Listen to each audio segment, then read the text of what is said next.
to this edition of Who Gets the China, where we are saving our sanity while caregiving for aging parents. This is the Mink Coat edition. Sometime in the early 80s, my dad brought home an extravagant gift in a big box for my mom. It was probably around the holidays, or close enough, as the Connecticut weather started to turn cold and gray. I have a vague recollection of the air of mystery and intrigue around the big box as it entered the house. He brought it into the living room, and we watched over my mother's shoulder as the large box top was carefully removed. Inside was a large, beautiful, sable brown mink coat. They are shockingly soft, yet heavy and gleam in the light. Not that I knew much about fur coats, but I understood them to be luxurious, extravagant, and warm. This wasn't just any old gift. The 80s saw the rise of yuppie culture. For men, the Ralph Lauren polo shirt or the Izod alligator symboled status and prestige. For women, furs were right up there. It was a symbol that you'd worked hard and achieved a certain level of financial status. The inside was monogrammed with my mom's initials, and the Lord & Taylor label was hidden on the inside pocket. It was floor length with the requisite big, puffy shoulders we rocked in the 80s.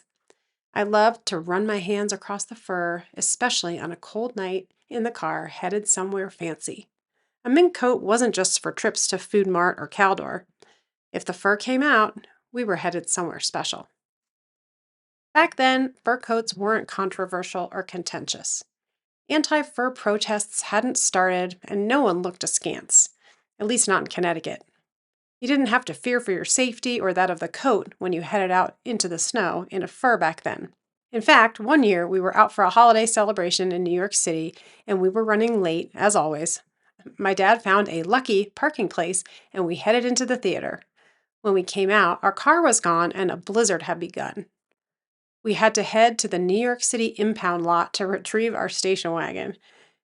My mom must have been warm and toasty in her fur, but it was a little out of place in the trailer of the impound lot while my dad paid the price for his great parking spot on a snowy night.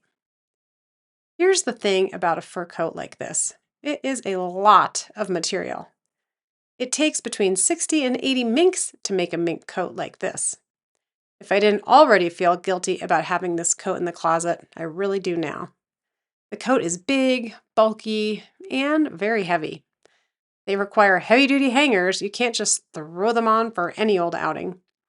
Honestly, they are a one-time status symbol to be brought out for certain occasions when the weather is tundra cold.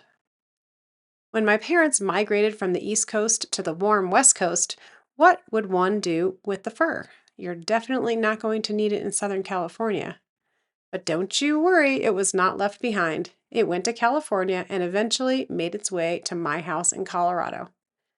I have really no idea how or why it got here. It's not something my sister or I asked for. I mean, sure, it's colder here, but rarely that cold. In these days, fur is more likely to be an environmental lightning rod, so you have to be mindful of where you wear it.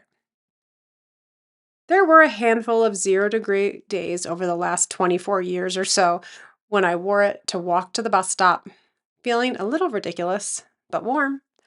I wore it to the occasional holiday party or my friend's red carpet Oscar party when it was a really cold night. But mostly, it hangs in an oversized garment bag in my closet, taking up physical and mental space, waiting for opportunities to see the light. One day, I went down an online consignment rabbit hole researching what to do with this fur coat. The coat is worth maybe $500 online. Ouch! It hardly feels worth the effort to ship it anywhere, which will probably cost at least another $100. I somehow had the idea these coats cost thousands of dollars, making $500 feel insulting. When I asked my dad, he estimated probably more like $3,000, still expensive.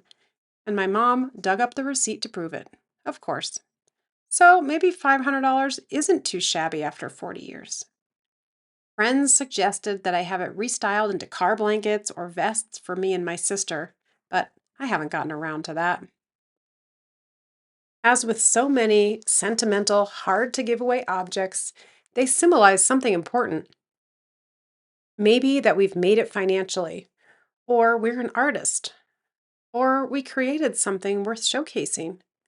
We hold on to them because giving them away or selling them feels wrong, or because they're worth something to our parents, but you can't find a buyer or a willing recipient. They take up mental, emotional, and closet space because of a sense of duty or guilt you feel to hold on to it too.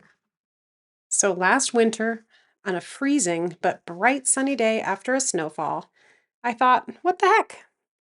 I took my dog Rookie for a walk in the park, and I wore the damn fur coat.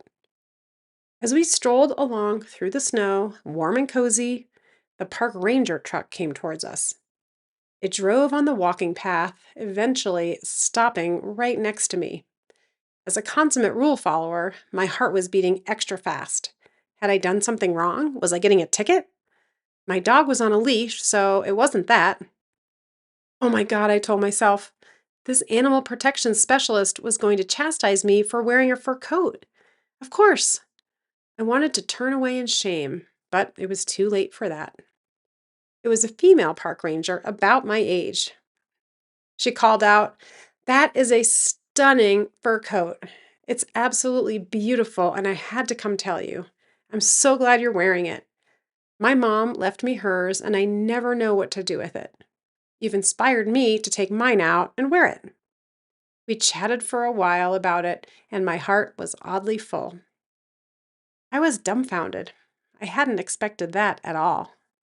But for a short moment, I made a special connection with a stranger, and it made wearing the fur coat all the more worthwhile. What bygone status symbols are taking up mental and physical space in your closet? Maybe it's time to take them out and put them to use, or give them to someone who will. Who Gets the China is written and hosted by Kirsten, produced by Aaron Bryce of Blue Ogden Productions. Our theme music is composed by Greg Fellman of Wind Sand Productions. Our cover art is by Jen Beam of Gigawatt Studio. For more stories and expert advice, follow along on Substack or at www.whogetsthechina.com. If you enjoyed this episode, please share it with someone who might appreciate the conversation. And don't forget to rate, review, and subscribe wherever you get your podcasts. Until next time.